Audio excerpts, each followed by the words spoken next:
In our last video, we started looking at the shifters of demand. We looked at how changes in income and changes in the number of buyers can affect demand.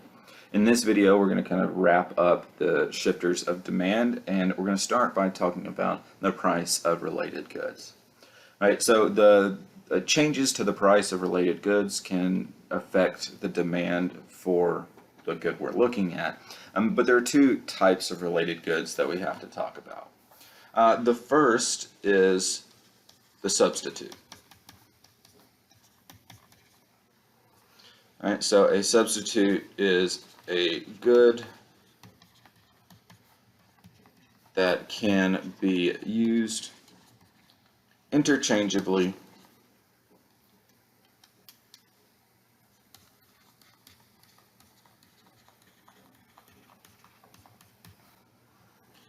with another. All right, so just some examples of some substitutes. We probably know these, but some people consider Coke and Pepsi a substitutes. Right? I would say some people that are very serious about Coca-Cola would disagree, but maybe some people that like Pepsi that much. But in general, we could say they're both colas. Those are substitutes. All right, things like public transportation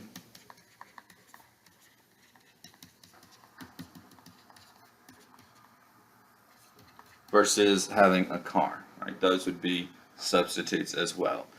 So substitutes don't have to be perfect. They don't have to perfectly take the place of the other good, right? But as long as they can be used interchangeably, then they can be considered substitutes, right?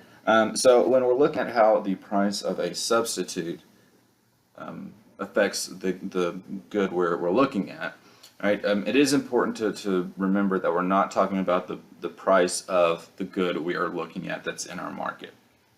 We are looking at the price of another good that is related to the one we are talking about, right? And as the price of a substitute increases, right, the demand, right, increases. And again, this is the demand for the original good, not the substitute, right? And if we kind of think about this does make sense. Right? If you have a substitute, then there we can think about this is that is a competitor, right? They are competing for the same consumers that you are. And so if the price of their product increases and yours stays the same, then your good looks relatively cheaper, right? So comparatively, compared to this other good, it's now a cheaper option if you're going to try to go with one of the two, right? Its price hasn't changed, but the price that the price hasn't changed, but the quantity demanded has changed because people are switching from buying the substitute to buying this new good, right? So just to, as usual, just to illustrate this a bit more, let's go ahead and say that we are looking at the market for Coke. All right, and our shock is that, let's say the price of well, that's not how you spell that. Pepsi falls by $2. All right, the falls by $2 doesn't really matter, but the point being is that the price of Pepsi has gone down. All right, we're not worrying about units or anything like that. All right, just because this is an example. All right, so if the price of Pepsi falls, right, then some consumers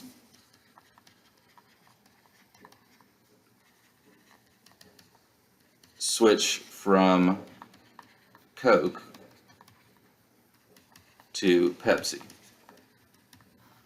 Right, and we see that the price of a substitute going down decreases the demand for Coke. All right, so the price of Pepsi going down decreases the demand for Coke.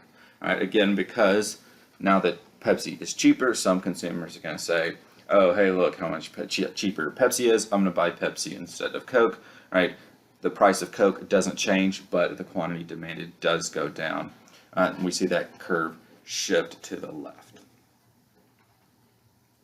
All right, so that is how our the price of a substitute can affect demand.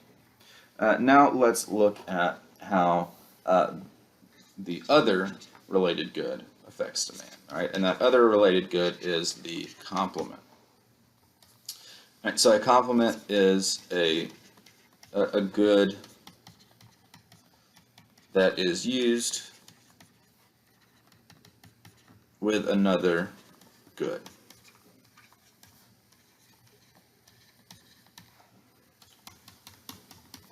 All right, some classic examples of this: peanut butter and jelly.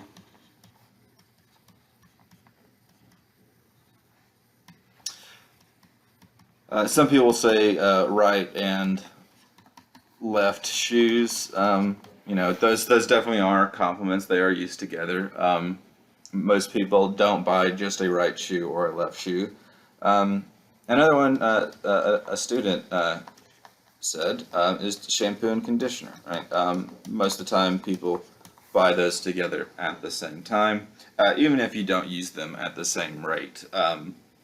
They would still be considered complements, right? Maybe not perfect complements, but they would still be complements, right? And so looking at how the price of a complement, right, or changes to the price of a complement, right, how does that affect demand? All right, so as the price of a complement increases, right, the demand for the original good decreases. So we'll look at a little example in just a second, but the way that this works is essentially, right, the good we're talking about and the complement are a bundle, right? So if we have goods X and Y, right, then we've got the bundle kind of XY, right? If the price of Y increases, then the price of the entire bundle increases as well, right? Because it'd really be more like X plus Y, but don't worry about that. So again, if the price of the complement goes up, the entire bundle becomes more expensive, right? Consumers can afford less of it, and so even though the price of X does not change, but the quantity demanded of X is going to go down, right? Even though the price hasn't changed. All right, so we can take a look at this as with another little example. All right, so we're going to have our friend Jimothy. All right, Jimothy also has an income of $100. And he only buys two goods, right? Wine and cheese. So Jimothy considers wine and cheese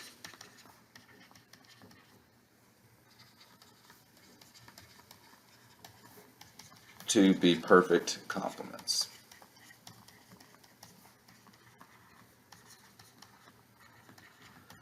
Right, you don't really need to know what that, you're not going to need to know a definition for this, but really all it means is just that Jimothy is going to consume wine and cheese on a 1-to-1 ratio. So for every bottle of wine he consumes, he's going to consume a wedge of cheese.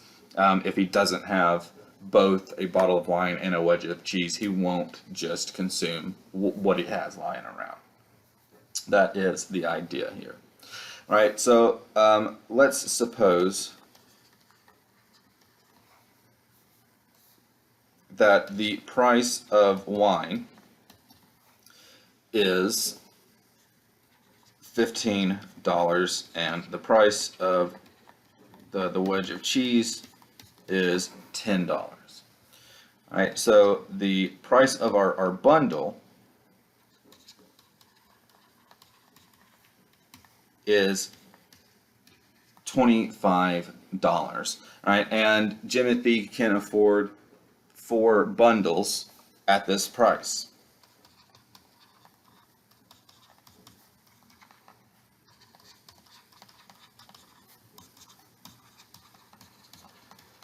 Right, and we would say that Jimothy goes ahead and gets those bundles. All right, so at this point, Jimothy is getting 4 bottles of wine and 4 things of cheese. All right, we can actually just go ahead and write that out. All right, so 4 and 4. All right, now I'm going to change things up a bit. All right, so now we're going to say, suppose that the price of wine decreases to $10, but the price of the cheese stays the same. All right, it's steady at $10. All right, so now the price of the bundle is decreasing. All right, the price of the bundle now equals $20. Jimothy can afford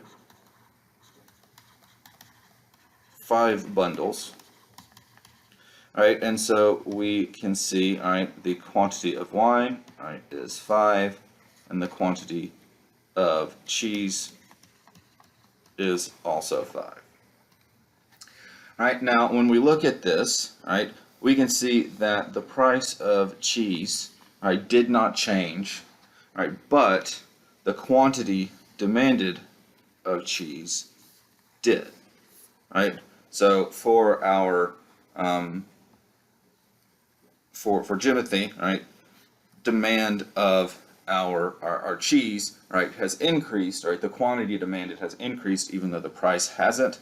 The only way that this can be achieved is if we are shifting our demand curve, right? So we would essentially have, right, a price of 10, right? Previously, right, we had a point here on the original curve, and now we would have a point here, right? And those are not going to match up, right? So you know, we would have something, again, I want to really emphasize that one point we do have, right? And this is just kind of conjecture, but you know, they might look something like this, right? Regardless, we're going to see that increase, right, in our demand curve. Right, and or shift to the right in our demand curve, we're seeing the increase in demand. Right, what happens with wine? Right, the wine. This, right, is a change in quantity demanded brought on by a change in price. Right, the price went down, so the quantity demanded went up.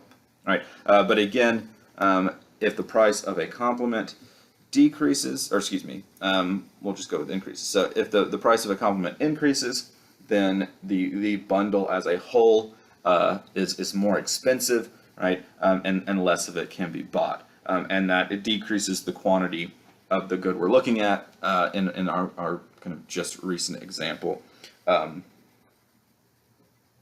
the cheese, right?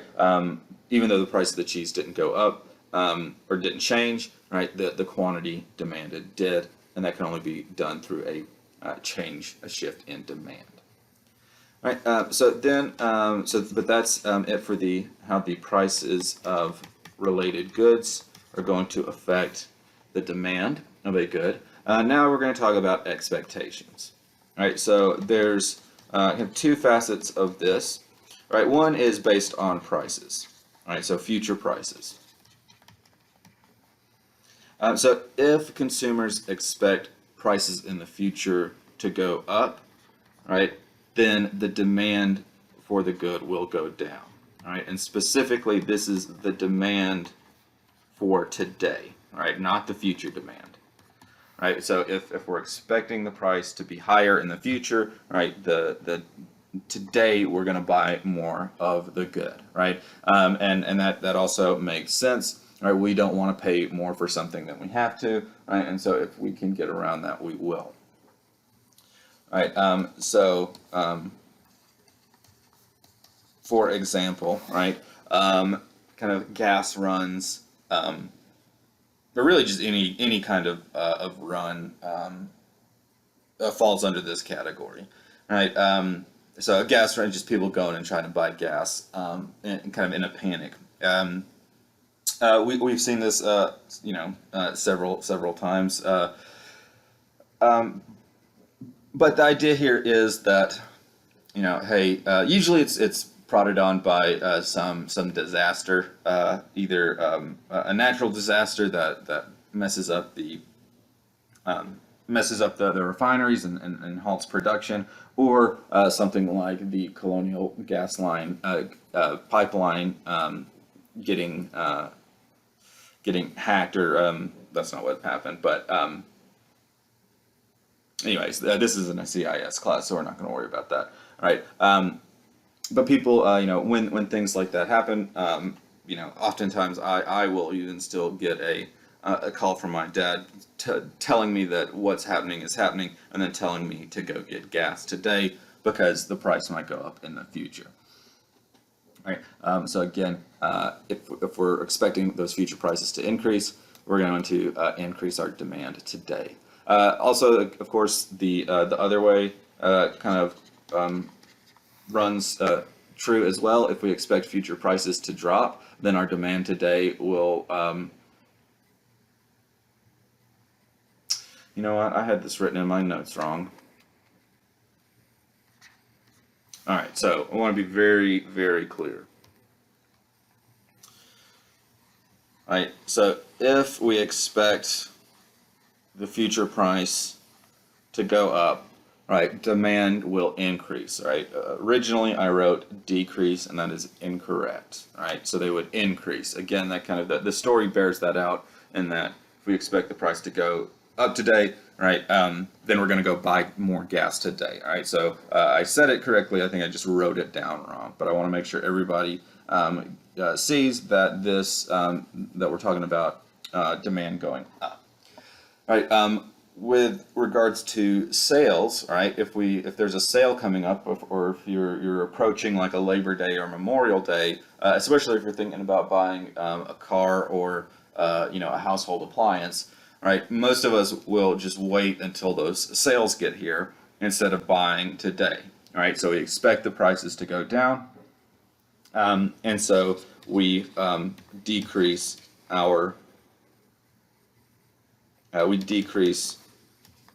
our demand today.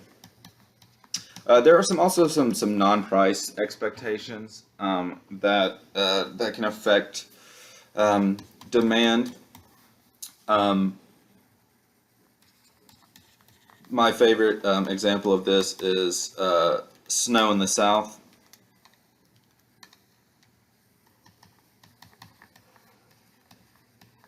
Right, you just whisper the word snow in the South, and people are going to go and really increase their demand for two things, right? And we probably know what those are. It's milk and bread. Right. Again, it's so much a snowflake falls the bread shelves are empty, as is the milk, right? I don't know who's eating all these milk sandwiches, but again, that's what happens, right? And that's an expectation about a non-price expectation. Right, so if we're talking about future prices, if they go up, demand goes up. If we're talking about non-price, that's going to kind of depend on the situation. All right, but now let's turn to the final shifter of demand, right? Tastes and preferences. Again, not a whole lot to write about this one, right? But fads, fashions, and advertising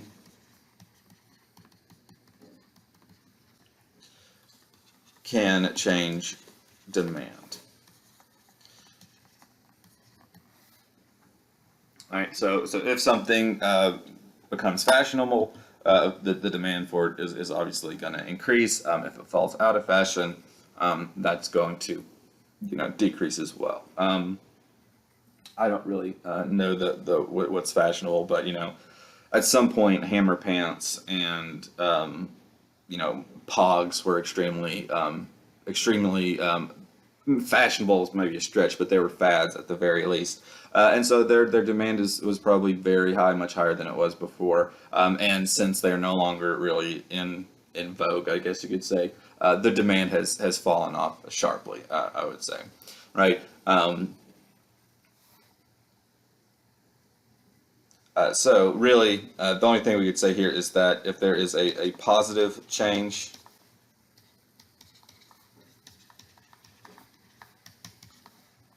to taste and preferences, then the demand for the good is going to go up. All right, so maybe if a product got a celebrity endorsement and you really like that celebrity, then that might increase your demand to buy that good, or what have you, right? There's several ways that can happen. Another thing that kind of would probably fall under this is I often think about kind of the little kind of hackneyed medical things that you'll see on daytime TV, where every other week they say this thing's gonna give you cancer, this thing's gonna cure cancer. If you use this, you're gonna live forever, so on and so forth. Right? If those things kind of are swaying people, right? If they say, hey, drinking coffee is gonna kill you, then and people deem that as credible, then that would probably really affect the demand for coffee, right? If people are saying, hey, all of the lettuce we get from Washington State or wherever we get lettuce from, all has E. coli on it, then we might decrease our demand for Washington lettuce, right? So again, kind of if we have a positive change to taste and preferences, we can see demand increase. If we see a negative change to taste and preferences, then we're going to see demand decrease. All right, that's it for the shifters of demand. In the next video, we'll be looking at an overview of supply, and then in subsequent videos, looking at how or what causes supply to shift. Right? What are those supply shifters?